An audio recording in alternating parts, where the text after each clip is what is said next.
রাধে রাধে। প্রেমানন্দ মহারাজজি বলেছেন, 4টি জিনিস রোজ করুন, সদাই সুখে থাকবেন। 1, রোজ ঠাকুরের চরণামৃত পান করুন।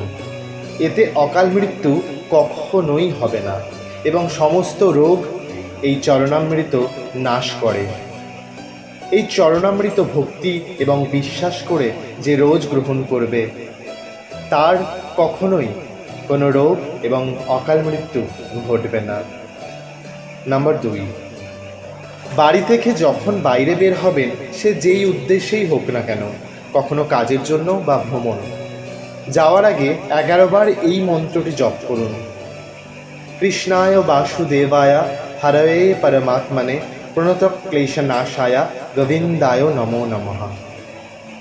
এই মন্ত্র যে জপ করে বেরোলে বা বেরোবে, তার কখনো কোনো অ্যাক্সিডেন্ট, কখনো কোনো দুর্ঘটনা ঘটবে না। যদি দুর্ঘটনাও ঘটেও আপনার কিছু হবে না। নাম্বার 3, 24 ঘন্টায় অন্তত 20 মিনিট ঈশ্বরের সামনে বসুন এবং তার নাম গান করুন এবং তাকে স্মরণ করুন। নাম্বার 4, গৃহদেবতা শ্রীকৃষ্ণকে ষষ্ঠাঙ্গে দণ্ডবোধভাবে প্রণাম করুন 11 বার। কৃষ্ণদেবকে যে প্রণাম এবং পুজো অর্চনা করে, তার আর পুনর্জন্ম হয় না। হরে কৃষ্ণ, রাধে রাধে।